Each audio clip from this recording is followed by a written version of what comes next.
एक आदमी हलवे पर दलील दे रहा है, कह रहे वो पूछता है कि हलवा कौन सी किताब में लिखा है। अरे हलवा किताब में थोड़ी मिलेगा, हलवा तो कढ़ाई में मिलेगा। इस तरीके की चुटकुलेबाजी से, इस तरीके की फालतू दलीलों से आप अपने हलवे को साबित किया जा रहा है। तो तू साफ बोल देना कि तेरा मकसद हलवा खाना है, तेरा मकसद दीन पर अमल करना नहीं है, तेरा मकसद इस्लाम पर अमल करना नहीं है, तेरा मकसद हलवा खाना है। तो हलवा खाने के लिए दीन को बदनाम मत करो मेरे प्यारे साहब। आज की रात आपके इस इलाके में कम असर महसूस होता है। आप पटना चले जाएं, भागलपुर चले जाएं, बारसोई चले जाएं, मालदा चले जाएं, पूरी पूरी रात इबादत हो रही है। शबे बारात के नाम से ये रात मनाई जा रही है। कोई हलवा बैठ करके खा रहा है, कोई मुर्दों को जाकर के कब्रिस्तान में वहां अपने मुर्दों के लिए फातिहा पढ़ रहा है। ये सारा का सारा काम दीन के नाम पे हो रहा है, ये सारा का सारा काम इस्लाम के नाम पे हो रहा है, सवाब के नाम पे हो रहा है, जबकि इस्लाम में इस रात की कोई हकीकत नहीं। अगर ये रात वाकई में कोई फजीलत की रात होती, जनाब मोहम्मद रसूलुल्लाह सल्लल्लाहु अलैहि वसल्लम खुद इस रात में इबादत करते, आपके सहाबा इबादत करते, आपकी बीवियां इबादत करती। जिस तरीके से रमजान का महीना आता था, अम्मा आयशा फरमाती है, काना रसूलुल्लाह सल्लल्लाहु अलैहि वसल्लम इज़ा दखल अल-अश्र अहया लैलहु व अयक़ज़ अहलहु व शद्द मिज़रहु। जब रमजान का आखिरी अशरा आता था, प्यारे नबी सल्लल्लाहु अलैहि वसल्लम अपने घर वालों को जगाते थे, रात रात भर जागते थे, अपनी कमर कस लेते थे, इबादत करते थे। अगर वही मामला शबे बारात का होता, आज की रात का होता, तो प्यारे नबी से इसका भी सबूत मिलता कि नहीं मिलता। कुंतुम खैरा उम्मतिन उखरिजत लिन्नास तअमुरूना बिल मारूफ व तनहौना अनिल मुनकरी व तुमिनूना बिल्लाह। ऐ मुसलमानों, तुम दुनिया की सर्वोत्तम उम्मत हो, सबसे बेहतरीन उम्मत हो, द बेस्ट कम्युनिटी तुम हो, तुम दुनिया के सबसे बेहतरीन समाज से ताल्लुक रखते हो। उखरिजत लिन्नास, तुम्हें इंसानियत को कुछ देने के लिए पैदा किया गया है। तुम मानवता के नजात देने वाले बनकर के आए हो, तुम इंसानियत को कुछ देने के लिए आए हो, तुम्हारे जरिए इंसानियत को कुछ मिलना चाहिए। अभी इलाहाबाद में जो, प्रयागराज में जो मेला चल रहा है, कुंभ का मेला, उसमें कुछ गैर मुस्लिम भाई हमारे भगदड़ में मर गए। तो मैंने एक शंकराचार्य का बयान सुना, उन्होंने कहा कि मुसलमानों ने बहुत सारे गैर मुस्लिमों की मदद की। ये हमारा किरदार, हमारा, वो लोग जो हमारे खिलाफ बातें करते हैं वो भी मानते हैं कि नहीं साहब, मुसलमानों ने हमारी मदद की। कोरोना के दौर में हमने वो मंजर भी देखा था कि बाप मर गया, उसका बेटा अपने बाप की अर्थी को हाथ नहीं लगा रहा है, अपने बाप का अंतिम संस्कार नहीं कर रहा है। मुसलमानों ने खड़े होकर के उन गैर मुस्लिमों का अंतिम संस्कार किया। कितने गैर मुस्लिमों को मुसलमानों ने मदद की उस दौरान, और भाईचारा कायम करके। ये हमारा किरदार है मेरे प्यारे साथ। कुंतुम खैरा उम्मतिन, मुसलमानों तुम दुनिया की सबसे बेहतरीन उम्मत हो। उखरिजत लिन्नास, तुम्हें इंसानों के लिए निकाला गया है। तामुरूना बिल मारूफ, तुम नेकियों का हुक्म देते हो। व तनहौना अनिल मुनकर, तुम बुराइयों से रोका करते हो। व तुमिनूना बिल्लाह, और तुम अल्लाह तबारक व तआला के ऊपर ईमान रखते हो। अल्लाह को तो सब मानते हैं, क्या हिंदू नहीं मानता अल्लाह को? क्या ईसाई नहीं मानता अल्लाह को? क्या बुद्ध नहीं मानता अल्लाह को? अल्लाह का तसव्वुर, भगवान का, ईश्वर का, गॉड का कॉन्सेप्ट तो सबके यहां है, लेकिन फर्क है मेरे भाई, हमारे बीच में और दूसरों के बीच में फर्क है। दूसरे जिसको भगवान मानते हैं उसको दूध भी चढ़ा रहे, उसको खाना भी चढ़ा रहे, उसको प्रसाद भी चढ़ा रहे, उसके नाम पे सोना लुटा रहे, उसके नाम पे दूध बहा रहे। लेकिन हम जिस अल्लाह को मानते वो खिलाता है, खाता नहीं। हम जिस अल्लाह को मानते वो देता है, लेता नहीं, वो किसी का मोहताज नहीं। दूसरे जिसको अल्लाह मानते हैं कहते हैं उस अल्लाह का कोई बेटा भी था। कोई कहता है कि ईसा मसीह अल्लाह के बेटे थे, कोई कहता है उज़ैर अल्लाह के बेटे थे। और हम जिस अल्लाह को मानते हैं वो अल्लाह कौन है? कुल हुवल्लाहु अहद अल्लाहुस समद लम यलिद व लम यूलद व लम यकुल लहू कुफुवन अहद। अल्लाह एक है, अल्लाह बेनियाज है, वो न किसी का बेटा है, वो न किसी का बाप है, और वो न कोई उसके बराबर है। तो हम अल्लाह के ऊपर ईमान रखते हैं, हम अल्लाह को वैसे मानते हैं जैसे अल्लाह ने मानने का हुक्म दिया है। ये फर्क है हमारे और दूसरों के बीच। कभी आप गौर कीजिए, दुनिया में बहुत सारा काम हो रहा है अल्लाह को राजी करने के नाम पे। कोई शादी नहीं कर रहा है, पूछो क्यों नहीं कर रहे हो? अरे नहीं, शादी करेंगे औरत के चक्कर में पड़ेंगे, ईश्वर को नहीं खुश कर सकते, अल्लाह को नहीं खुश कर सकते। अल्लाह को खुश करने के लिए शादी नहीं कर रहा है। कोई अल्लाह को खुश करने के लिए अपनी मर्दानगी को खत्म कर देता है, कोई ऊपर वालों को खुश करने के लिए जिंदगी भर नंगा रहता है, नागा कहलाता है। कोई ऊपर वाले को खुश करने के लिए अपने बदन के बालों को कटवा देता है, अपने जिस्म को तकलीफ देता है। अल्लाह ने हमें और आपको मुसलमान बनाया मेरे प्यारे साथ। वमा जअल अलैकुम फिद्दीन मिन हरज, अल्लाह ने जो दीन हमको अता किया उस दीन के अंदर कोई तकलीफ देने वाला हुक्म नहीं है। कोई ऐसा हुक्म नहीं है जिसमें हमें तकलीफ हो, जिसमें हमें परेशानी हो, जिसको पूरा करने में हमको प्रॉब्लम आए। सफर की हालत में हम जाते हैं, इंसान घर में जितना कंफर्टेबल रहता है सफर की हालत में नहीं रहता। शरीयत ने सफर में आपको नमाज पढ़ने का हुक्म तो दिया, मगर आपकी सफर की तकलीफों को देख करके शरीयत ने आपको आसानी दे दी। 4 रकात वाली नमाज को 2 रकात पढ़ लेना, मगरिब को इशा के साथ पढ़ लेना, जोहर को असर के साथ पढ़ लेना इजाजत दे दी, छूट दे दी आपको सफर की हालत में। सर्दी का मौसम आया, पानी बहुत ठंडा है और आपके ऊपर गुस्ल वाजिब हो गया, आप नापाक हो गए। अगर गुस्ल करते हैं तो बीमार हो जाने का डर है और पानी गर्म करने का कोई रास्ता नहीं, तो क्या करेंगे? फतयम्ममू सईदन तय्यबा, शरीयत ने तयम्मुम करने को। मोजा पहने हुए आप सर्दी से बचने के लिए, चाहे वो कॉटन का मोजा हो चाहे वो चमड़े का मोजा हो। सफर की हालत में आप 3 दिन तक अगर आपने वजू करके मोजा पहना है तो 3 दिन तक और 3 रात तक आप मोजा पहने रहिए, उतारने की जरूरत नहीं है। जब वजू टूट जाए वजू कीजिए, पैर को धोने की जरूरत नहीं है, मोजा पहने रहिए, पैर के ऊपर मसा। ये हमारा दीन है मेरे प्यारे। वमा जअल अलैकुम फिद्दीन मिन हरज, हमने तुम्हें वो दीन दिया है जिस दीन में कोई दिक्कत नहीं है, कोई परेशानी नहीं। हम उस दीन के मानने वाले हैं जिस दीन में शादी ब्याह करने का भी हुक्म दिया गया, बीवी बच्चों का हक अदा करने का हुक्म दिया गया।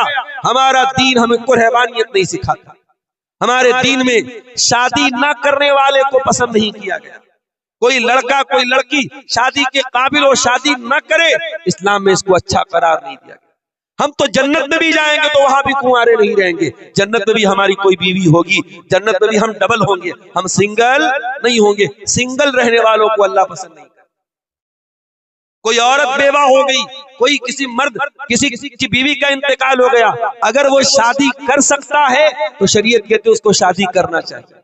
बेवा औरत अकेली न रहे, मुतल्लका औरत अकेली न रहे, आदमी बीवी के इंतकाल के बाद अकेला न रहे, वो जब भी रहे अपने लाइफ पार्टनर के साथ रहे, अपनी शरीक हयात के साथ रहे। और ताकत अगर अल्लाह ने आपको दी है और इंसाफ कर सकते हो तो शरीयत ने आपको 1 नहीं 2 नहीं 3 नहीं 4 तक आपको शादी करने की इजाजत दी है।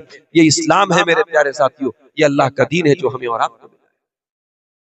हम तो उस उम्मत से ताल्लुक रखते हैं कि जब मुसलमानों को हुक्म दिया गया कि खाने काबा की तरफ मुंह करके नमाज पढ़ो, कल तक वो बैतुल मुकद्दस की तरफ मुंह करके नमाज पढ़ते थे। जब खाने काबा की तरफ मुंह करके नमाज पढ़ने का हुक्म मिला तो यहूदियों ने मजाक उड़ाया, कहा कि देखो भाई मुसलमानों का तो कोई ठिकाना ही नहीं है, कल कहीं और मुंह करके नमाज पढ़ रहे थे और आज खाने काबा की तरफ नमाज पढ़ रहे हैं मुंह करके। तो अल्लाह ने क्या फरमाया? सयक़ूलु सुफ़हाउ मिनन्नासि मा वल्लाहुम अन क़िबलतिहिमुल्लती कानू अलैहा क़ुल लिल्लाहिल मशरिक़ु वल मग़रिबु यहदी मन यशाउ इला सिरातिम मुस्तक़ीम। ऐ नबी, कुछ बेवकूफ लोग बोलेंगे कि मुसलमानों को उनके किबला से किस चीज ने हटा दिया। ऐ नबी जवाब दे दो, अल्लाह का हुक्म आ गया, इसलिए मुसलमानों ने किबला बदल दिया। और पूरब का और पश्चिम का मालिक तो अल्लाह है। अल्लाह जिसको चाहता है सिरात मुस्तकीम का रास्ता दिखा देता है। वकज़ालिका जअलनाकुम उम्मतन वसता, और ऐ मुसलमानों हमने तुमको दुनिया की सबसे बेहतरीन उम्मत बनाया, तो तुम्हारा किबला भी दुनिया का सबसे बेहतरीन किबला बनाया। आज साइंटिस्ट बोलते हैं कि जो खाने काबा है ये दुनिया का मिडिल है, दुनिया का सेंटर है खाने काबा। जो हमारा किबला है वो दुनिया का भी किबला है, वो दुनिया का मिडिल है, दुनिया का सेंटर है। मेरे प्यारे, हमारा किबला सबसे अच्छा, हमारे नबी सबसे अच्छे, हमारा दीन सबसे अच्छा, और हमें जो किताब मिली कुरान, वो किताब भी सबसे अच्छी। वो किताब ऐसी कि 6 साल का बच्चा कुरान का हाफिज है और फर फर फर पूरा कुरान तरावी में खड़ा होकर सुना देता है। दुनिया के किसी और मजहब की मिसाल ला के दिखा दो, दुनिया के किसी और मजहब में मिसाल ला के दिखा दो कि उस मजहब की आसमानी किताब को 6 साल का बच्चा भी याद कर ले और तरावी की नमाज में खड़ा होकर सुना दे। ये एजाज भी अल्लाह ताला ने अपनी किताब को। इन्ना नहनु नज़्ज़लना ज़िक्रा व इन्ना लहू लहाफ़िज़ून, इस कुरान को हमने उतारा है, इसकी हिफाजत हम करेंगे। 6 साल के बच्चे को हाफिज बना के इस कुरान की हिफाजत हम करेंगे, और कुरान की तफसीर में कोई गड़बड़ी न कर पाए, कुरान के माना और मतलब में कोई गड़बड़ी न कर पाए, इसका भी इंतजाम हम करेंगे। हम उलमा की जमात तैयार करेंगे, हम कुरान और हदीस बयान करने वाले उलमा को खड़ा करेंगे जो हर दौर में कुरान का सही मतलब लोगों को बयान करेंगे। इन्ना नहनु नज़्ज़लना ज़िक्रा व इन्ना लहू लहाफ़िज़ून, इस कुरान को हमने उतारा है, इसकी हिफाजत भी हम करेंगे। हलवा खोर लोग इस कुरान की गलत तहरीफ नहीं कर पाएंगे। अपने पेट की दुकान चलाने वाले इस कुरान का गलत मतलब बयान करेंगे, मगर हम उलमाए हक को खड़ा करेंगे जो कुरान का सही मतलब दुनिया को बयान करेंगे। तो मेरे अजीजों, हम उस कुरान के मानने वाले लोग, मगर आज ये जूते क्यों पड़ रहे हमारे ऊपर? जिसका जी चाहता है हमें लाख सुना देता है, हमारी मस्जिदों को टेढ़ी नजर से देखने लगता है, हमारे मदरसों को बंद करने की बात करने लगता है, हमारे उलमा को सलाखों के अंदर डलवा देता है। क्यों? ये जिल्लत के हालात क्यों है मेरे प्यारे? इसका जवाब अल्लाह ताला सूरह रात के अंदर देता है। इन्नल्लाह ला युगय्यिरु मा बिक़ौमिन हत्ता युगय्यिरु मा बिअनफुसिहिम, अल्लाह ताला किसी कौम के हालात को तब तक नहीं बदलता जब तक वो कौम अपने करतूतों को न बदल ले। जब तुम अपने करतूतों को बदलोगे हम तुम्हारे हालात को बदल देंगे। कल तक तुम इज्जतों को बचाने वाले बन करके आए थे, तुम दुनिया को हया का दर्स देने वाले बन के आए थे, आज तुम खुद पे हया बन गए। तुम दुनिया को ला इलाहा इल्लल्लाह का पाठ पढ़ाने आए थे, आज कब्रों पर सजदा करने वाले बन गए। कल तुम मुहम्मदुर रसूलुल्लाह का कलमा पढ़ने आए थे, आज बिदअतों के पैरोकार बन गए। कल तक तुम दुनिया को औरत का सही मकाम बताने आए थे, आज औरत तुम्हारे लिए भी खिलौना बन गई। कल तुम दुनिया को निकाह के जरिए, शादी के जरिए अपनी शर्मगाह की हिफाजत का दर्स सुनाने आए थे, और आज तुम्हारी शादियों में जहेज आ गया, तुम्हारी शादियों में बारात आ गई, तुम्हारी शादियों में मंगनी आ गई, तुम्हारी शादियों में लंबा चौड़ा खर्च आ गया। तुमने खुद निकाह को मुश्किल बना के जिना को प्रमोट कर दिया, जिना को आसान कर दिया। जब तुम अपने करतूतों को बदलोगे अल्लाह तुम्हारे हालात को भी बदल देगा। वइज़ा अरादल्लाहु बिक़ौमिन सुआ, और अल्लाह ताला जब किसी कौम के साथ बुराई का इरादा फरमाएगा, जब किसी कौम को बर्बाद करना चाहेगा, फला मरद्द लहू, तो कोई उसे नहीं बचा पाएगा, कोई नहीं बचा पाएगा। वइज़ा अरादल्लाहु बिक़ौमिन सुअन फला मरद्द लहू, आपकी बर्बादी का फैसला अगर आसमान पे हुआ है, जमीन का कोई लीडर, जमीन का कोई नेता, जमीन का कोई मिनिस्टर आपके हालात को ठीक नहीं कर पाएगा। वमा लहुम मिन दूनिही मिन वाल, और अल्लाह के सिवा आपकी कोई मदद नहीं कर पाएगा। एक बात तो पक्की है मेरे साथ, अल्लाह हमसे नाराज है। इतना तो मानते हो ना कि अल्लाह नाराज है, और अल्लाह हमसे ज्यादा नाराज है। अब आप पूछे मौलाना साहब अल्लाह हमसे ज्यादा क्यों नाराज है? अरे हम जितने भी बुरे, हम तो मुसलमान हैं। कोई अल्लाह को नहीं मानता, कोई अल्लाह को गाली देता है, उससे भी ज्यादा अल्लाह हमसे नाराज है। हाँ, उससे भी ज्यादा अल्लाह हमसे नाराज। आइए मैं आपको बताऊं, एक बाप के 5 बेटे हैं, 2 बेटे बड़े नाफरमान हैं, बाप की बात नहीं मानते, बाप की कदर नहीं करते, बाप हमेशा उनसे नाराज रहता है। लेकिन 3 बेटे ऐसे हैं जो बाप के बड़े लाडले बेटे हैं, बड़े लायक बेटे हैं, बाप की बड़ी इज्जत करते हैं, बाप का हक अदा करते हैं। अगर वो 3 लायक बेटे जो बाप के बड़े लाडले बेटे हैं, अगर वो 3 लायक बेटे अगर वो गलत हो जाएं, वो गड़बड़ हो जाएं, वो बाप के नाफरमान बन जाएं, वो गलत काम करने लगे, तो बाप को ज्यादा तकलीफ होती है। जो 2 बिगड़े हुए वो तो बिगड़े ही हुए, जो 3 बाप के लाडले बेटे हैं अगर वो गलत काम करते तो बाप को ज्यादा तकलीफ होती है, बाप ज्यादा नाराज होता है, बाप ज्यादा गुस्सा होता है। मेरे अजीजों, मेरे भाइयों, ये मैंने एक मिसाल आपको समझाने के लिए दी है। अल्लाह रब्बुल आलमीन हमसे बहुत मोहब्बत करता है, हम उसके महबूब नबी की आखिरी नबी के उम्मती हैं। उस अल्लाह ने हमको बहुत नवाजा है, लेकिन जो काम यहूदियों ने किया था वो काम अगर हम करेंगे तो अल्लाह हमको माफ नहीं करेगा।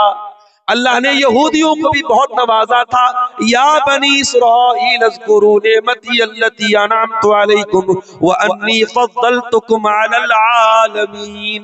ऐ बनी इस्राईल, हमने तुमको बहुत नेमतों से नवाजा। रेडीमेड खाना उतरता था आसमान से बनी इस्राईल, कभी हमारे लिए रेडीमेड खाना नहीं उतरा। बनी इस्राईल के रेडीमेड मन्नो सलवा उतरता था। उलमा ने लिखा है कि मन जो होता था ये हलवा टाइप का, मीठी चीज कोई चीज थी, और सलवा जो था ये कोई परिंदा था।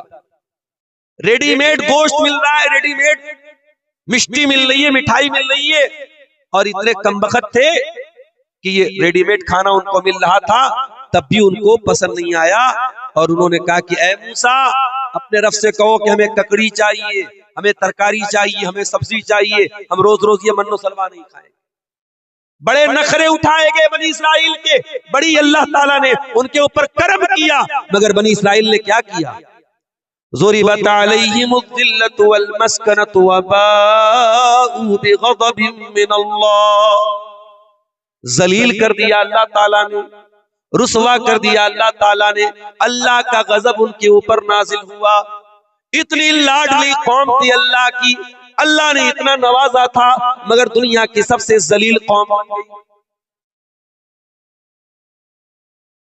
जलील कौम बन गई दुनिया की। मेरे प्यारे साथी, इतनी जलील कौम बन गई, मुसलमान नमाज में खड़ा होता है, सूरह फातिहा पढ़ता है, क्या कहता है? इहदिनस सिरातल मुस्तकीम सिरातल लदीना अनअमता अलैहिम गैरिल मग़दूबि अलैहिम वलद्दाल्लीन। सूरह फातिहा पढ़ता है मुसलमान, क्या कहता है अल्लाह से? इहदिनस सिरातल मुस्तकीम, अल्लाह हमको सिरात मुस्तकीम पे चला, हिदायत के रास्ते पे चला, सही रास्ते पे चला, इस्लाम के रास्ते पे चला। कभी आपने गौर किया, 5 टाइम की नमाज में अगर सुन्नतों को निकाल दो, नफिल को निकाल दो, सिर्फ फर्ज नमाज को अगर सोच लो, 5 टाइम की नमाज में 17 बार आप अल्लाह से दुआ करते हैं, परवरदिगार तू हमको सिरात मुस्तकीम पे चला, हमको हिदायत के रास्ते पे चला। क्यों दुआ करते हो अल्लाह? हमने रोजी तो बार बार नहीं मांगी, हमने बच्चों की तंदुरुस्ती तो बार बार नहीं मांगी, हमने दौलत तो बार बार नहीं मांगी, हमने हिदायत बार बार मांगी। इहदिनस सिरातल मुस्तकीम, ऐ अल्लाह तू सिरात मुस्तकीम पे चला, इसलिए कि हिदायत से बड़ी कोई नेमत नहीं है, हिदायत से बड़ी कोई दौलत नहीं है। मेरे प्यारे साथियों, इसी मुल्क में करोड़ों लोग ऐसे हैं जो जाहिल नहीं, पढ़े लिखे लोग हैं। कोई अदालत का जज बना हुआ है, कोई वकील है, कोई आला दिमाग वाला है, बड़ा पढ़ा लिखा है, मगर गाय के गोबर को वो खा रहा है, गाय के पेशाब को वो पी रहा है, किसी शर्मगाह के आगे हाथ जोड़ रहा है, किसी पत्थर के बुत के आगे हाथ जोड़ रहा है, किसी नदी को देख करके सजदा कर रहा है, किसी जानवर के आगे सजदा कर रहा है। इतने बेहतरीन पढ़े लिखे लोग, इतने आला दिमाग वाले लोग भी अपने क्रिएटर की, अपने पैदा करने वाले की इबादत नहीं कर रहे, जानवर की इबादत कर रहे हैं, शर्मगाह की इबादत कर रहे हैं, नदी की इबादत कर रहे हैं। मेरे प्यारे भाइयों, उन लोगों के बीच में अगर अल्लाह ताला ने आपको ईमान वाला बनाया है, आपको तौहीद वाला बनाया है, आपकी पेशानी अगर एक अल्लाह के दर पे झुक रही है, आप ला इलाहा इल्लल्लाह पढ़ने वाले हैं, आपसे बड़ा खुशनसीब कौन है मेरे भाई? आपसे बड़ा किस्मत का धनी कौन है? आपसे बड़ा खुशकिस्मत कौन है? इहदिनस सिरातल मुस्तकीम। इसीलिए हम सूरह फातिहा में बार बार अल्लाह से यही कहते हैं, आए अल्लाह, जब तूने हमको मुसलमान बनाया है, इस्लाम पर चलने वाला बनाया है, आए अल्लाह, तूफान आ जाए, सैलाब आ जाए, मुश्किलें आ जाए, इस रास्ते से हमको कभी न हटाना। इहदिनस सिरातल मुस्तकीम, आए अल्लाह, तू सिरात मुस्तकीम पे हमको चलाना। कुछ भी हो जाए, इस रास्ते से हमें हटने मत देना। सिरातल लज़ीना अनअमता अलैहिम, ऐ अल्लाह, हमें तो उनके रास्ते पर चलाना जिनके ऊपर तेरा इनाम हुआ, तेरा करम हुआ, तेरा उपकार हुआ। तो नबियों के रास्ते पे हमको चलाना, तो सिद्दीकीन के रास्ते पे हमको चलाना, तो शहीदों के रास्ते पे हमको चलाना, तो वलियों के रास्ते पे हमको चलाना।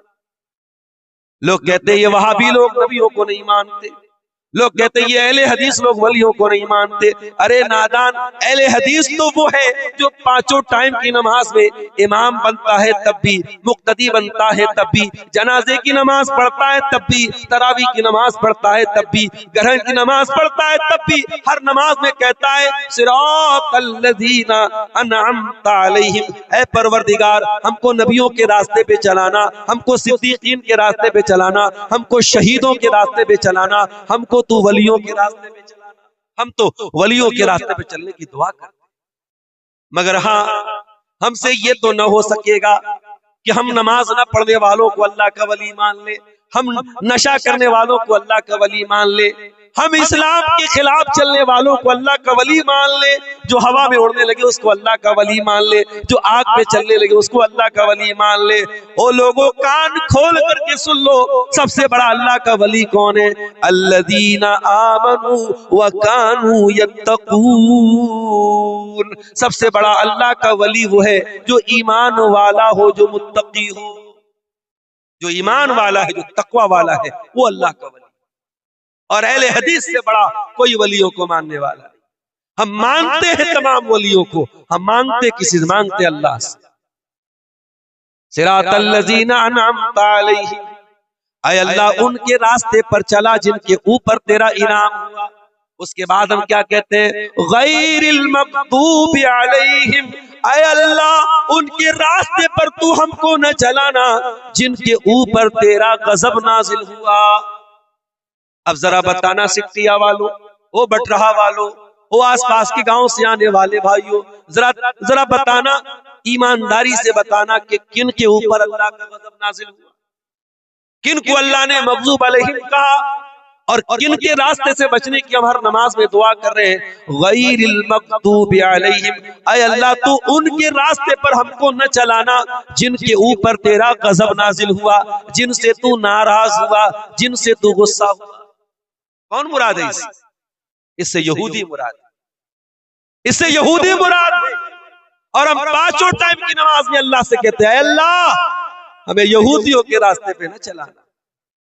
ये यहूदी तो बड़े अच्छे लोग थे, अल्लाह के बड़े लाडले लोग थे, अल्लाह के बड़े चहेते लोग थे, अल्लाह ने बड़ा इनाम से इनको नवाजा था। मगर जब ये यहूदी हराम खोर हो गए, ये सूद खोर हो गए, ये ब्याज खोर हो गए, ये नबियों को कत्ल करने लगे, ये नबियों का मजाक उड़ाने लगे, जब ये अल्लाह को नाराज करने लगे तो क्या हुआ? फबाऊ बिगज़बिन मिनल्लाह, अल्लाह के गजब के हकदार बन गए। ओ मुसलमानों, कान खोल करके सुन लो, अल्लाह का कानून सबके लिए बराबर है। जो काम यहूदियों ने किया वही काम हम करेंगे तो हम भी अल्लाह के गजब के हकदार बन जाएंगे। और आज अल्लाह के गजब के हकदार हम बन चुके हैं। हर तरफ से जूते पड़ रहे हमारे ऊपर, हर तरफ से जलील हो रहे हैं।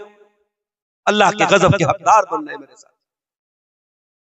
हम अल्लाह से क्या कहते हैं, आए अल्लाह तू उनके रास्ते पे हमको न चलाना जो जिनके ऊपर तेरा गजब नाज़िल हुआ। अच्छा, यहूदियों के यहाँ सबसे बड़ा क्राइम क्या था, सबसे बड़ा अपराध क्या था? यहूदियों का सबसे बड़ा गुनाह क्या था जानते हो? यहूदियों के पास अल्लाह की किताब थी, तौरात थी, यहूदी जानकार थे, इल्म भी था उनके पास, लेकिन जानकारी होने के बावजूद और इल्म होने के बावजूद यहूदी अल्लाह की नाफरमानी करते थे, इल्म के ऊपर अमल नहीं करते थे। ओ सीमांचल वालों, पूरे हिंदुस्तान में सबसे ज्यादा जलसे आपके इलाके में होते हैं, सारे बड़े बड़े मुकर्रिरीन आपके इलाके में आते हैं, सबसे ज्यादा तकरीरें आपके यहाँ सुनी जाती हैं, असर से लेकर फजर तक पूरे दुनिया में कहीं जलसा होता है, आपके यहाँ होता है। ये तकरीरें, ये जलसे, ये प्रोग्राम आप अगर सुन रहे हैं और इस इल्म के ऊपर अगर आपका अमल नहीं है तो ये बहुत खतरनाक बात।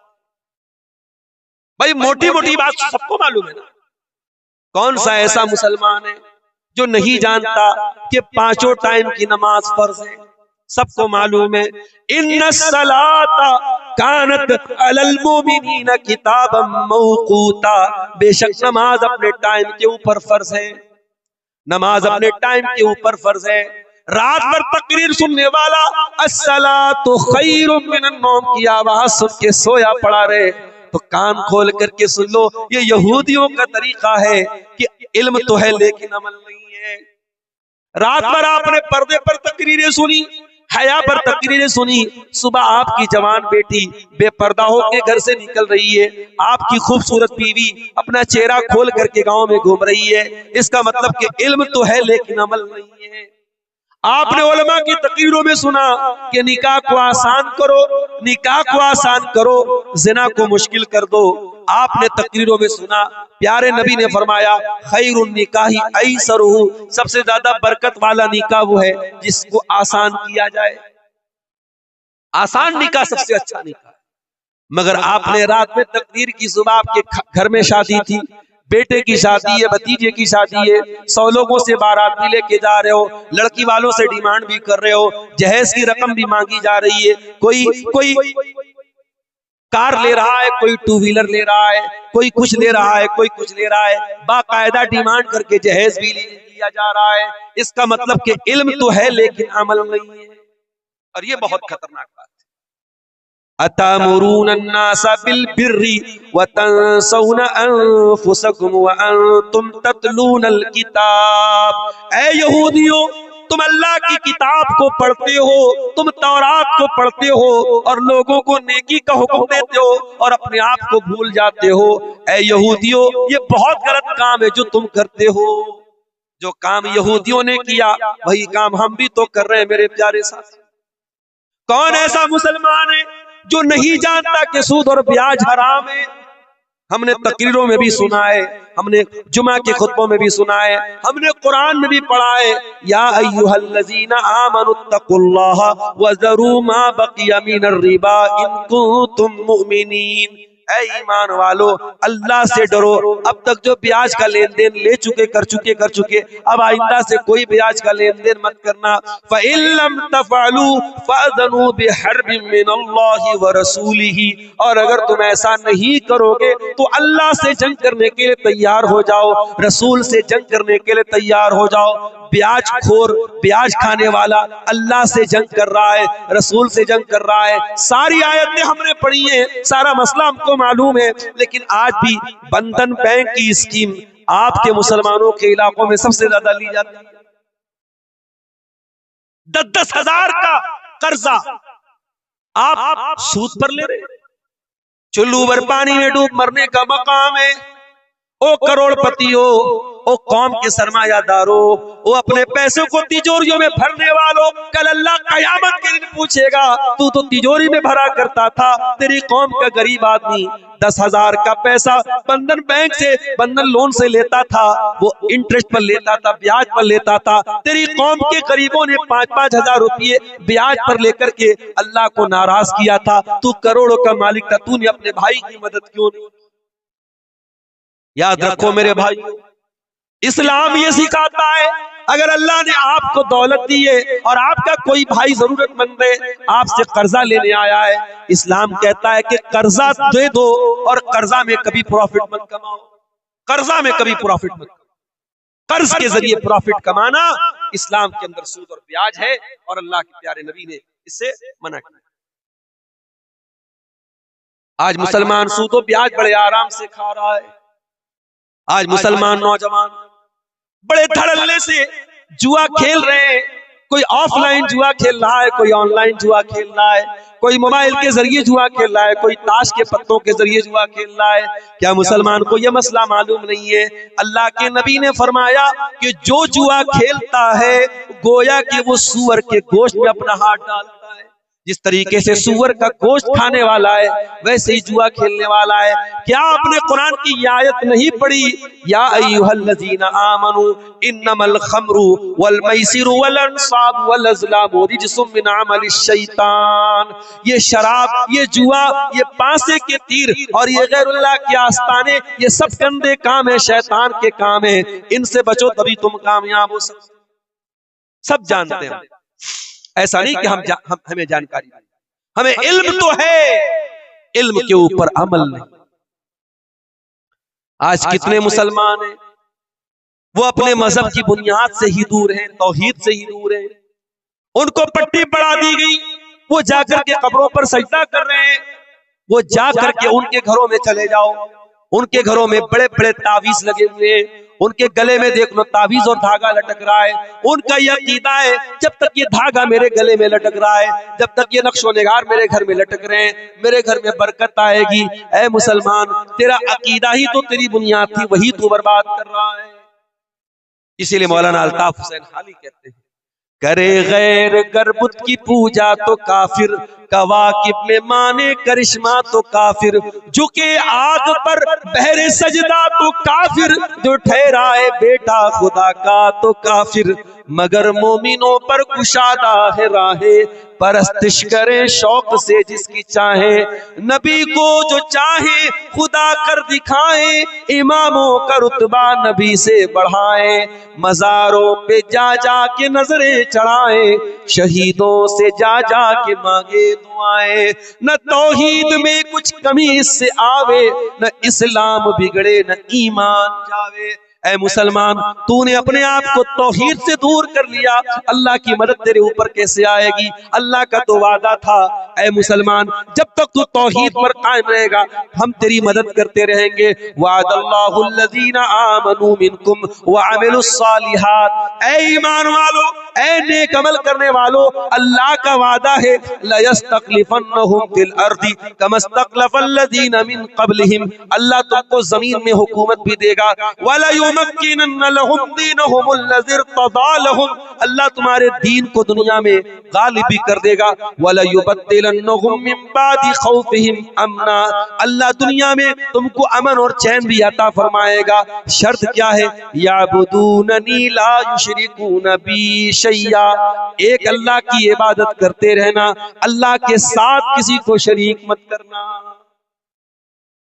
आज अपने पेट की दुकान को चलाने के लिए आपका अकीदा खराब करने वाला मौलवी कहता है नीतीश कुमार से मिलना है तो उनके पीए से मिलना पड़ता है, तेजस्वी यादव से मिलना है तो उसके सेक्रेटरी से मिलना पड़ता है, हमारे प्राइम मिनिस्टर से मिलना है तो उनके कैबिनेट के किसी खास आदमी से मिलना पड़ता है। अरे तू अल्लाह को कैसे, अल्लाह तक कैसे पहुंच सकता है? तू अल्लाह से कैसे मांग सकता है?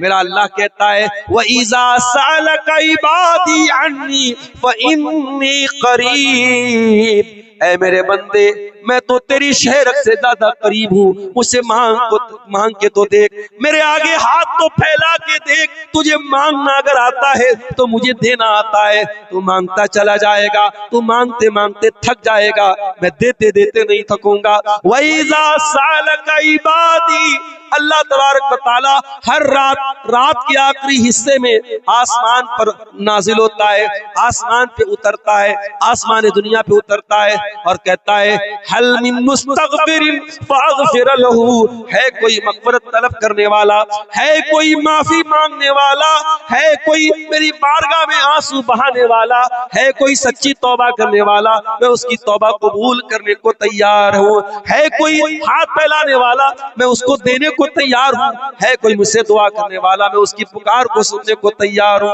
अल्लाह तो पुकारने का हुक्म दे रहा है और तू कह रहा है कि अल्लाह तो बहुत दूर है, अल्लाह से हम नहीं मांग सकते।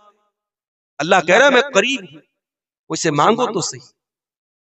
मेरे प्यारे साथियों, आज मुसलमान तौहीद से दूर है, इतना दूर है कि आज भारत की सरजमीन पर मुसलमान की पहचान कब्रों से होती है, मज़ारों से होती है।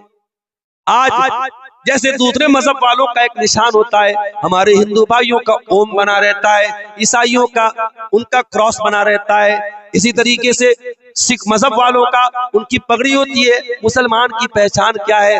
बहुत सारे कैलेंडर पर आप देखेंगे अजमेर की तस्वीर लगी रहती है, मजार की तस्वीर लगी रहती है।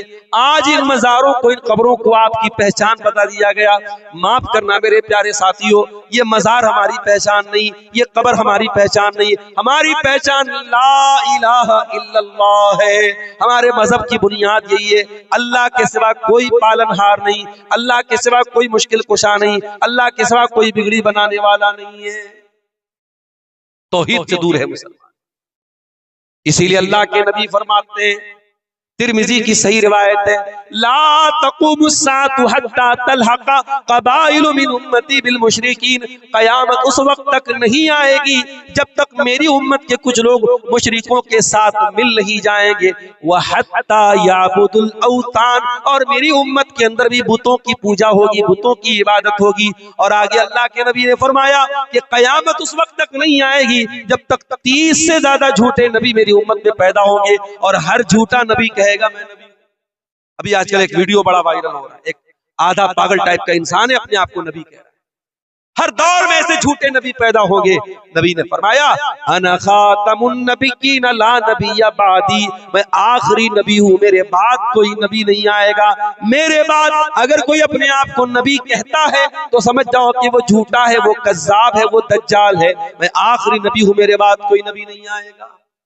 तो ये कयामत की एक निशानी अल्लाह के नबी ने बयान की कि कयामत के पहले उम्मत के अंदर, मुसलमानों के अंदर शिर्क भी किया जाए। मेरे प्यारे साथियों, आज अल्लाह हमसे बहुत नाराज है, बहुत गुस्सा है हमारे ऊपर, इसीलिए सारी बिजली हमारे ऊपर गिर रही है। आज हमारी आंखों के सामने, मस्जिदों के सामने नाच गाना भी हो रहा है, मस्जिदों के सामने भड़काऊ नारे भी लग रहे हैं, मस्जिदों को तोड़ा भी जा रहा है, बुलडोजर भी मस्जिदों पे चलाया जा रहा है।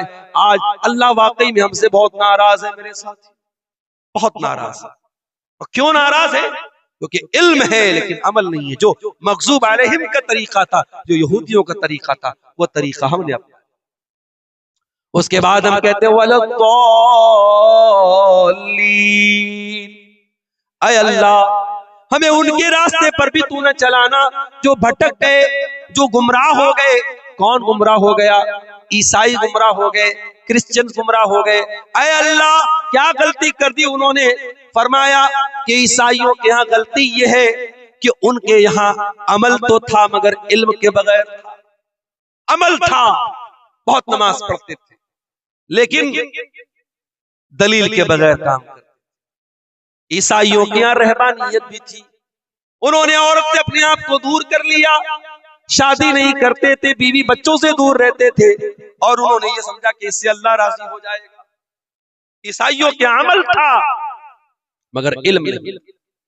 जैसे आज मुसलमान शबे बारात मना रहा है, आज मुसलमान शबे मेराज मना रहा है, आज मुसलमान ताजिया निकाल रहा है, आज मुसलमान 12 रबीउल अव्वल का जुलूस निकाल रहा है।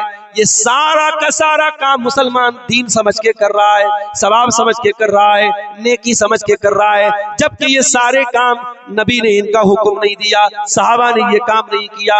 ये सारा काम दीन के अंदर नया काम है। और मेरे प्यारे नबी अपने हर खुतबे में कहा करते थे व शर्रुल उमूरि मुहदसातुहा व कुल्लु मुहदसतिन बिदअ व कुल्लु बिदअतिन ज़लाला व कुल्लु ज़लालतिन फिन्नार। सबसे बुरा काम दीन के अंदर नया निकाला गया काम है, और हर नया काम बिदअत है, और हर बिदअत गुमराही, और हर गुमराही जहन्नम में लेकर के जाने वाली है। कल जुमा का दिन है, आप सूरह कहफ पढ़ेंगे इंशाअल्लाह। सूरह कहफ में ये आयत भी आप पढ़ेंगे, कुल हल नुनब्बिउकुम बिल अक्सरीन आमाला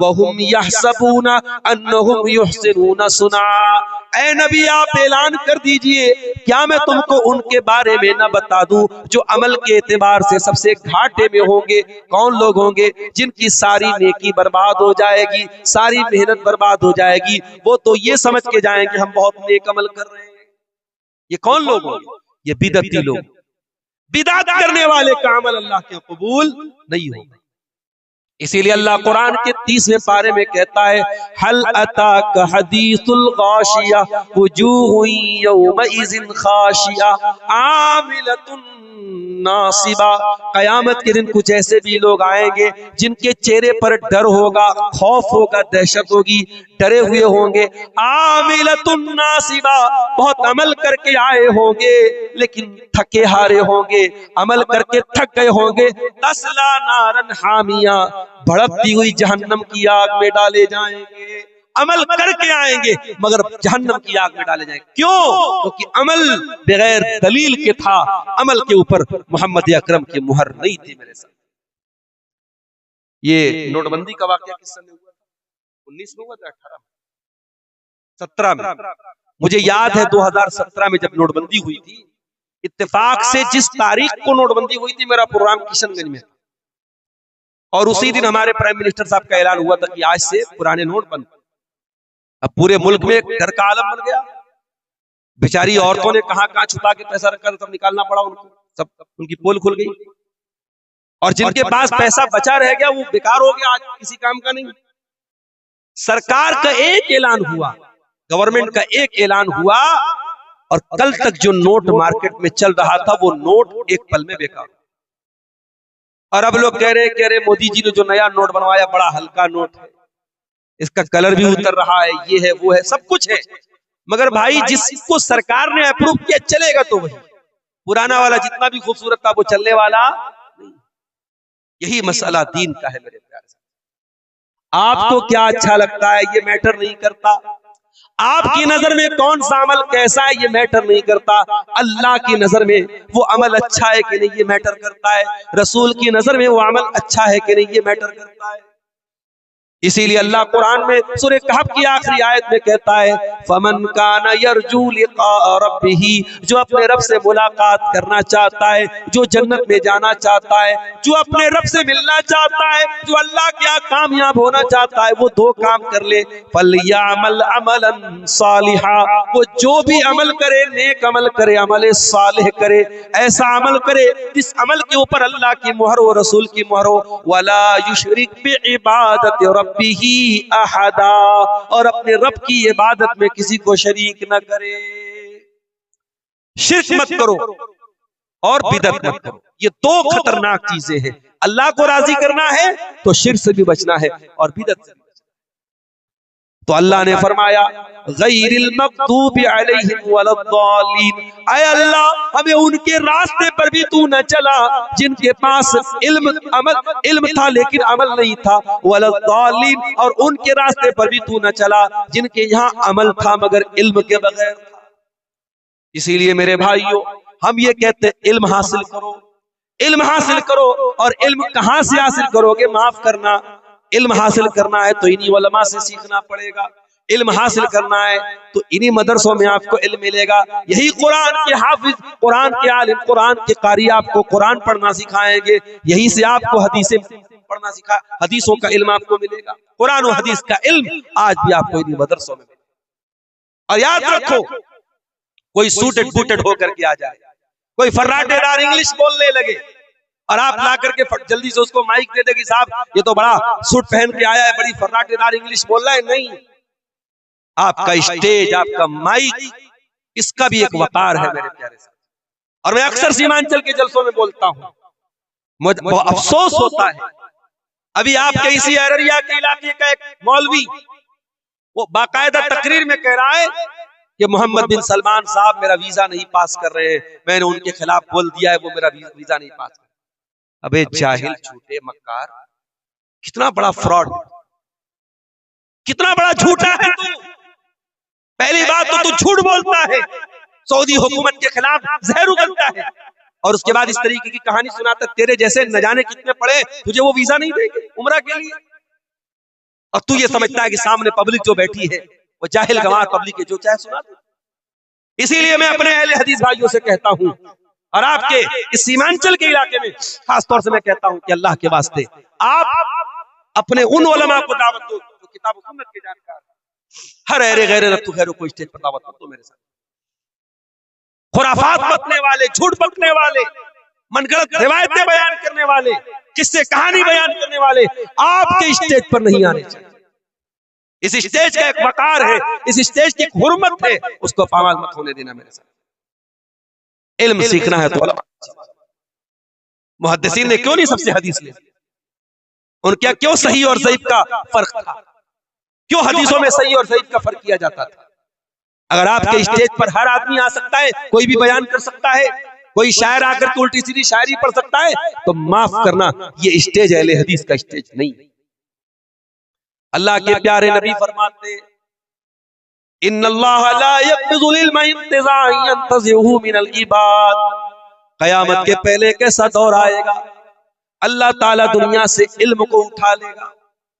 सवाल पैदा हुआ, इल्म कैसे उठेगा? क्या किताबें खत्म हो जाएंगी? क्या मदरसे बंद हो जाएंगे? क्या लाइब्रेरियां बंद हो जाएंगी? फरमाया नहीं, लाइब्रेरी भी मौजूद होगी, किताबें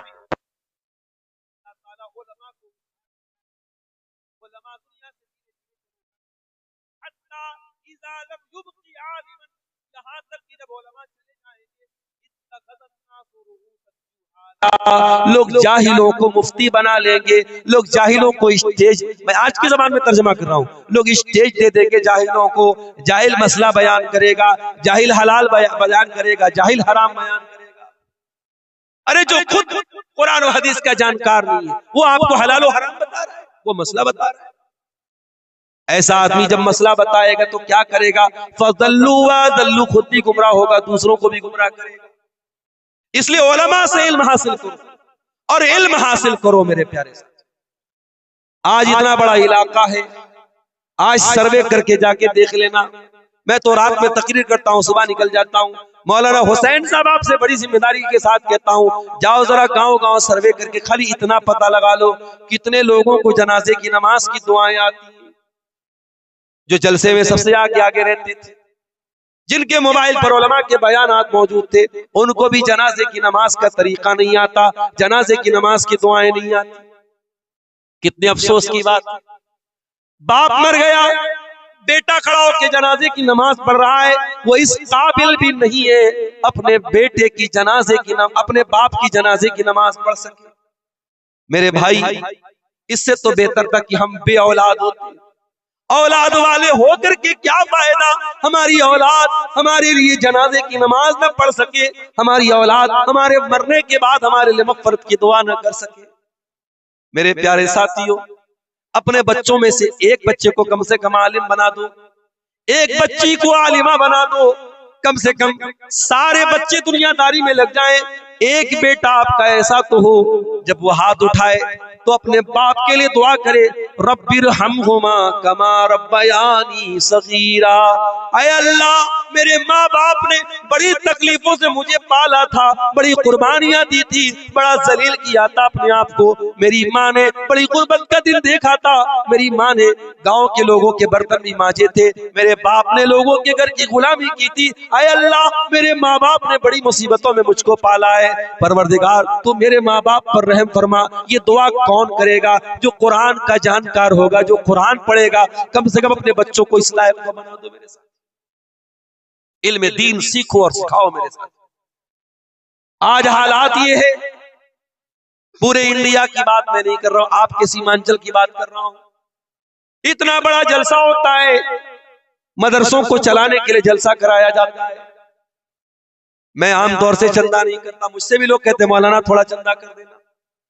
ये मजबूरी क्यों आ गई? क्यों आपको मदरसों को चलाने के लिए जलसा कराना पड़ रहा है? ये भी बहुत बड़ा सवाल है। और इतना बड़ा जलसा, इतना खर्च करने के बाद भी अगर आप अपने मदरसों को नहीं चला पा रहे तो ये कौम के लिए चुल्लू भर पानी में डूब मरने की बात है। अपनी ऐशो इशरत पर लुटाने के लिए तो हमारे पास लाखों करोड़ों है, अपने फालतू कामों के ऊपर खर्च करने के लिए लाखों करोड़ों है।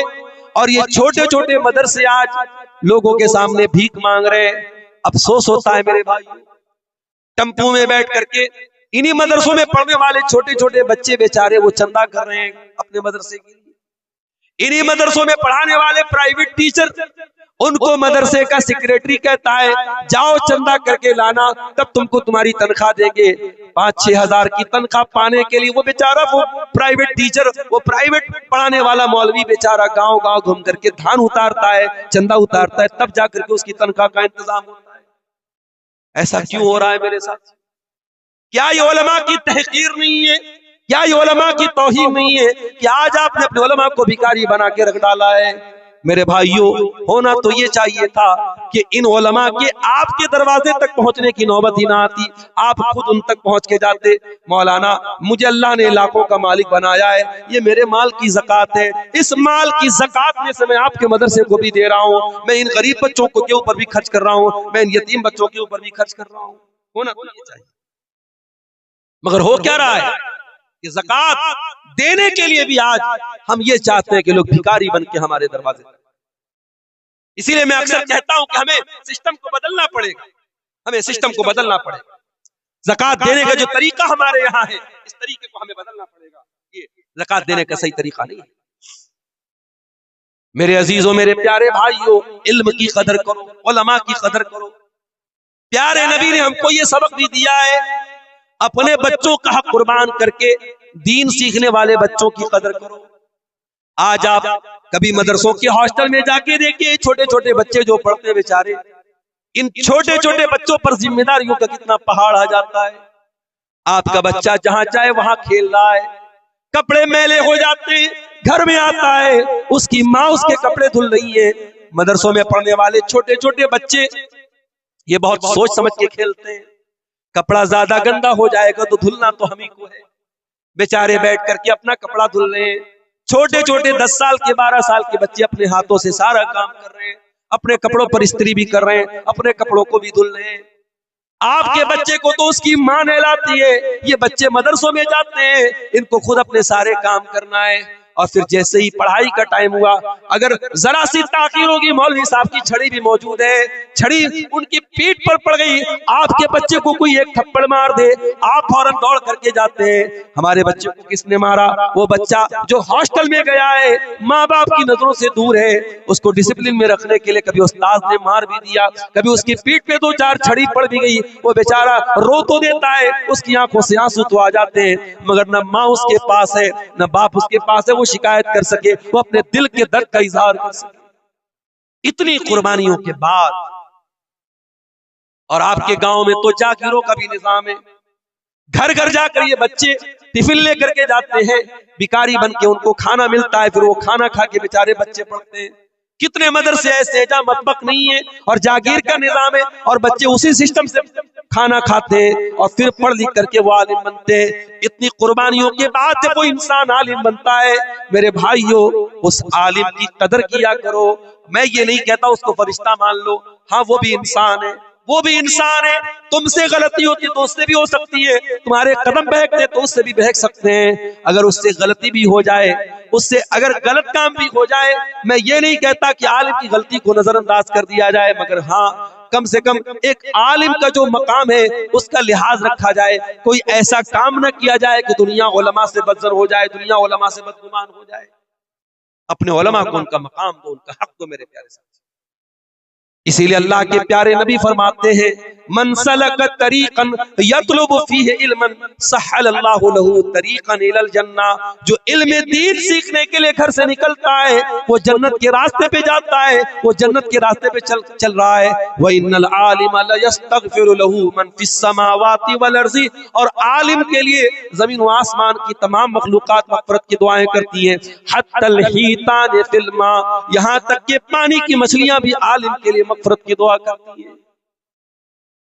आपका बेटा अगर आलिम बनेगा, अगर वो वाकई में आलिम बनेगा और उसके इल्म से लोग फायदा उठाएंगे, मेरे प्यारे साथियों, आप दुनिया से चले जाएंगे, आपका बेटा दुनिया से चला जाएगा, जब उसकी किताबें पढ़ी जाएंगी, जब उसके इल्म से लोग फायदा उठाएंगे, उसके लिए दुआ करेंगे, उस दुआ का आपको भी फायदा मिलेगा।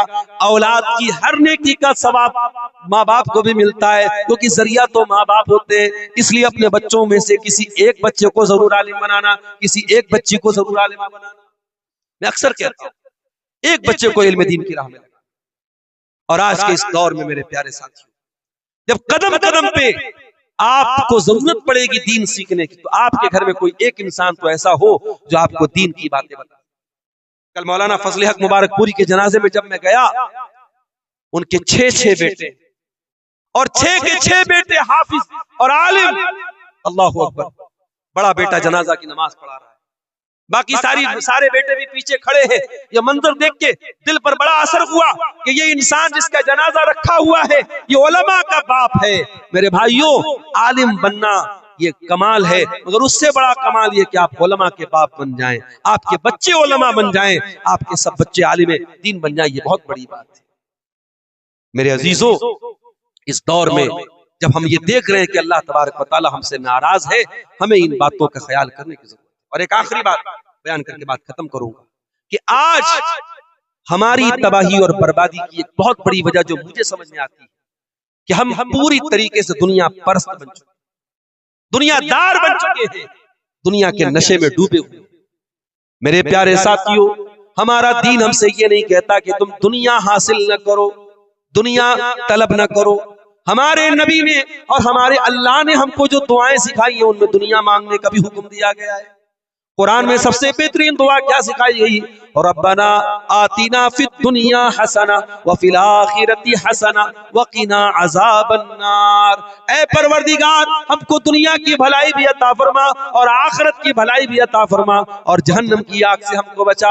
हमारे प्यारे नबी क्या दुआ किया करते थे? अल्लाहुम्मा अस्लिह ली दीनी अल्लज़ी हुवा इस्मतु अमरी। ऐ अल्लाह, मेरे दीन को ठीक कर दे, मेरे मामले की बुनियाद मेरे दीन पर है।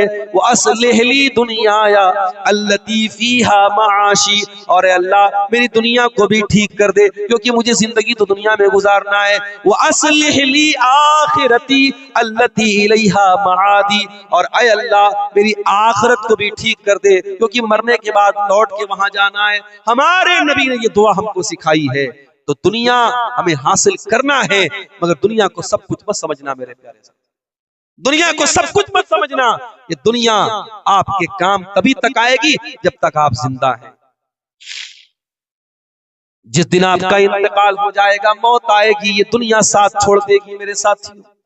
ये जो जमीनें आपने दूसरों की हड़पी है, ये जो हक मारा है दूसरों का, ये सारी जमीनों जायदाद छोड़ करके सब ठाट पड़ा रह जाएगा। जब लाद चलेगा बंजारा, खाली हाथ दुनिया में आए थे और खाली हाथ जाना पड़ेगा। इसलिए दुनिया से उतना ही दिल लगाओ जितने के ये लायक है। दुनिया से उतना दिल न लगाओ जो जिससे ज्यादा इसकी औकात नहीं है। असल तैयारी आखिरत की करो मेरे प्यारे साथ। हम जुमा के दिन नमाज पढ़ते हैं, जुमा की इमाम साहब पहली रकात में सूरह आला पढ़ाते हैं। क्या कहते हैं? बल तुसिरूनल हयातद दुनिया वल आखिरतु खैरुन व अबका। अल्लाह कहता है, मेरे बंदो, तुम दुनिया को तरजीह देते हो, दुनिया को सब कुछ समझते हो, दुनिया के लिए इतनी मेहनत करते हो और आखिरत के लिए कुछ नहीं करते। वल आखिरतु खैरुन व अबका। आखिरत तो ज्यादा बेहतर है, ज्यादा बाकी रहने वाली है। दुनिया में गर्मी लगे तो एसी चलाते हो, दुनिया में अंधेरा हो जाए तो लाइट जलाते हो, दुनिया में गर्मी लगे तो पंखा चलाते हो, दुनिया में प्यास लगे तो घर में फ्रिज ला के रखते हो, दुनिया के ऐशो आराम की इतनी फिक्र करते हो।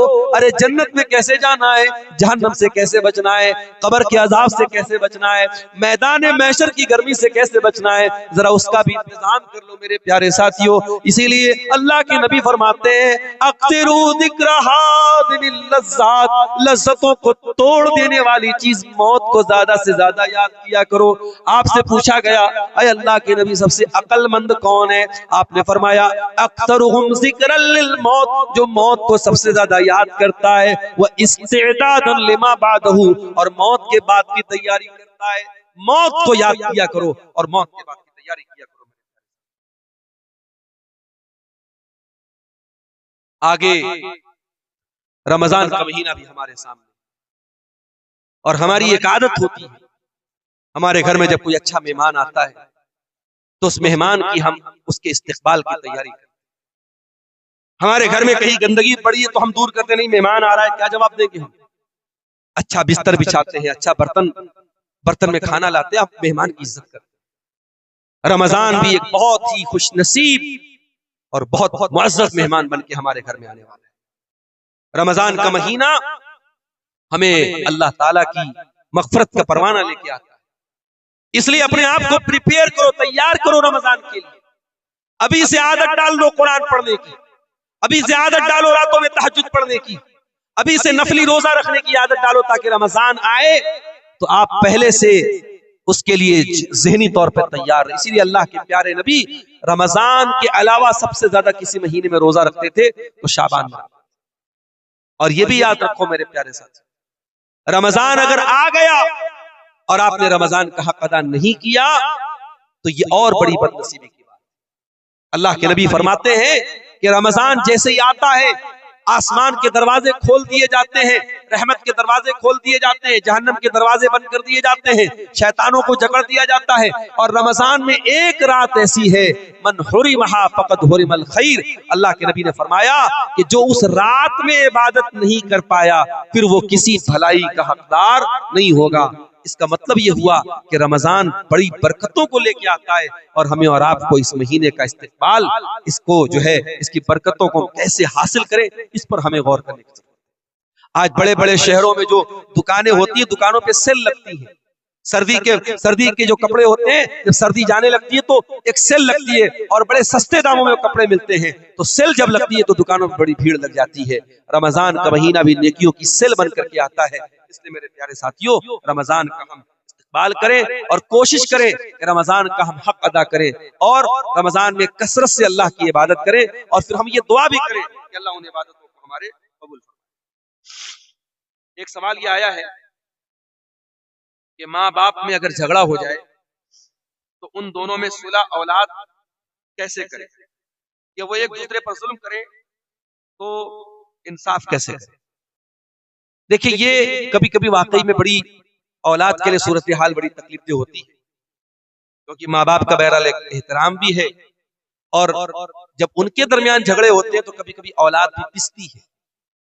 इसीलिए कुरान की और शरीयत की तालीम यह है कि मियाँ बीवी के दरमियान अगर कभी कोई ना इत्तेफाकी हो भी जाए तो औलाद के सामने जाहिर नहीं करना चाहिए। और कहीं कहीं बाज घरों में बाकायदा लड़ाइयाँ होती है, गाली गलौज तक माँ बाप एक दूसरे को करते हैं और बच्चों पर इसका बड़ा बुरा असर।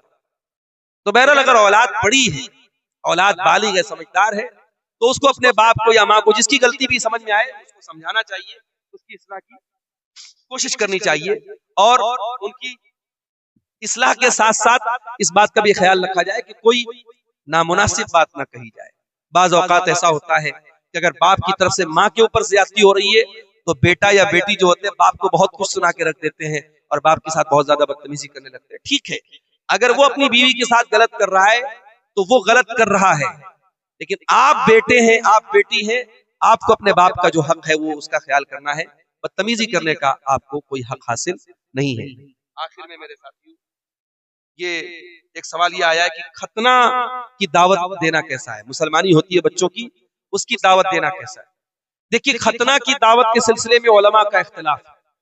कुछ उलमा ने इसको सही नहीं कहा है, क्योंकि अल्लाह के नबी से या सहाबा से खतना की किसी दावत का सबूत नहीं मिलता।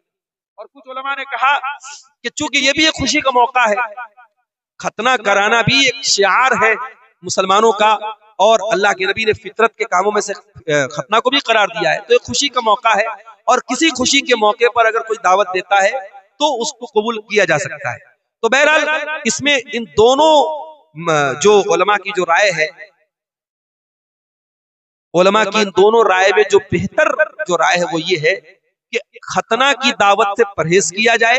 बाकायदा जो हमारे यहाँ बाज़ औक़ात अकीका की दावत उतनी बड़ी नहीं होती जितनी बड़ी खतना की दावत होती, तो जो एक सुन्नत दावत है उसको हम छोड़ दें और खतना पर बिला वजह लंबी चौड़ी दावत करें, ये भी मुनासिब नहीं है। और अगर कोई खतना के मौके पर दावत दे देता है तो उसके यहाँ खाया जा सकता है, उसको गलत या हराम नहीं कह सकते। बहरहाल एक खुशी का मौका उसके लिए है, लेकिन चूंकि इस मौके पर सहाबा से या अल्लाह के नबी से दावत का सबूत नहीं मिलता है तो इससे परहेज कीजिए। लड़की की शादी में दावत खिलाना कैसा है? देखिए इसका भी मसला वही है। अल्लाह के नबी के दौर में लड़कियों की शादी होती थी और हमें सबूत और दलील ऐसी नहीं मिलती कि लड़की वाले भी बाकायदा दावत खिलाते थे। हजरत उम्मे हबीबा, अल्लाह के नबी की बीवी उम्मे हबीबा, जब उनका निकाह अल्लाह के नबी के साथ हुआ तो उनके वली की हैसियत से नजाशी जो थे हबशा के बादशाह, उन्होंने बाकायदा सहाबा को दावत दी थी। तो बाज़ उलमा ने उससे ये दलील पकड़ी है कि लड़की की शादी में भी दावत दी जा सकती है, मगर कोई ऐसा आम रिवाज सहाबा के दौर में नहीं था। इससे इतनी दलील तो मिलती है कि हाँ कोई दावत देना चाहे तो दे सकता है, मगर सहाबा के दौर में कोई आम रिवाज अगर होता तो और हदीसों में भी इसका जिक्र होता। और आज के दौर में हम खास तौर से ये देखते हैं कि लड़की की शादी में जो दावत होती है, मैं बहुत सारे लोगों को ऐसे जानता हूं जो बाकायदा ज़कात की रकम उतारते हैं, लोगों से मदद मांगते हैं और फिर वो 400-400 लोगों को खाना खिलाते हैं और 2-3 तरीके का आइटम खिलाते हैं। तो ये तो बहुत नामुनासिब बात है कि आप ज़कात उतार करके अपनी लड़की की शादी में आप जो है दावत लोगों को खिलाएं। तो असल तो यही है कि शरीयत में लड़के के ऊपर वलीमा की दावत है, लड़की के घर वालों के ऊपर किसी दावत की जिम्मेदारी शरीयत ने नहीं डाली है। अलबत्ता अगर कोई लड़की का बाप साहिब हैसियत है, अगर वो अपने कुछ मेहमानों को 100-200 मेहमानों को 300 जो भी उसके मेहमान है, अगर वो खाना खिला रहा है, दावत दे रहा है, तो हम उसको नाजायज तो नहीं कह सकते, गलत तो नहीं कह सकते, लेकिन अगर इसको एक रिवाज बना दिया जाए और जरूरी बना दिया जाए और उसकी वजह से गरीब और मिडिल क्लास के लोगों को हर हाल में दावत देनी पड़े, तो फिर इस दावत को भी हमें रोकना चाहिए। फिर इस दावत भी बनारस में बाकायदा वहाँ जो अंसारी बरादरी के लोग हैं, तो उसमें एक तंजीम चलती है वहां पे, उन्होंने बाकायदा एक कानून पास किया है कि अब जो दावतें होंगी तो बारात नहीं जाएगी लड़की वालों के यहाँ, और वलीमा में एक तरह का खाना होगा और इतने बर्तन दिए जाएंगे, इतने कपड़े दिए जाएंगे, एक लिमिट उन्होंने बनाई है। तो बहुत अच्छी बात है, क्योंकि आज शादी ब्याह की रस्म और रिवाज को पूरा करने के लिए लोग कर्जे ले रहे हैं, बैंक से लोन ले रहे हैं, एक दूसरे से मदद मांग करके शादी कर रहे हैं, जो कि बिल्कुल भी मुनासिब बात नहीं है। तो खुलासा ये निकला कि लड़की की शादी के मौके पर दावत दी जा सकती है, मगर बेहतर नहीं है, इसकी हमें हौसला अफजाई नहीं करनी चाहिए, जहां तक हो सके इसको रोकने की कोशिश करनी चाहिए। क्यों? क्योंकि एक रिवाज बन रहा है और इसकी वजह से गरीब लड़कियों की शादी मुश्किल हो रही है। वल्लाहु आलम बिस्सवाब। तो मेरे अजीजों, आखिर में मौलाना हुसैन साहब ने ये मुतालबा भी किया है कि हमारे मदरसे के हक में थोड़ा सा आप ताउन की अपील करें। आइए, ये रात का आखिरी वक्त है, आते आते जाते जाते आप जो हो सके मदरसा उम्मे सलमा लिल बनात के लिए ताउन करते हुए जाएं। अल्लाह से दुआ करते हैं रब्बुल आलमीन आपके ताउन को, आपके चंदे को, आपके दान को अल्लाह कबूल फरमाए। और जो भी हमारे भाई लोग, अब हमारी माओ बहनों की तरफ से भी अगर इस मामले में कोई ताउन है तो वो जरूर आगे बढ़े और आकर के अपना कीमती ताउन यहाँ पर भेजे। ये मदरसे का मामला है, बनात का इदारा है, ये किसी भाई ने 100 रुपए का ताउन पेश किया है। रब्बुल आलमीन इनके ताउन को कबूल फरमाए। और मजीद आप लोगों से गुजारिश है, थोड़ा सा आप आगे बढ़ें और इस नेकी के काम में हिस्सा लें।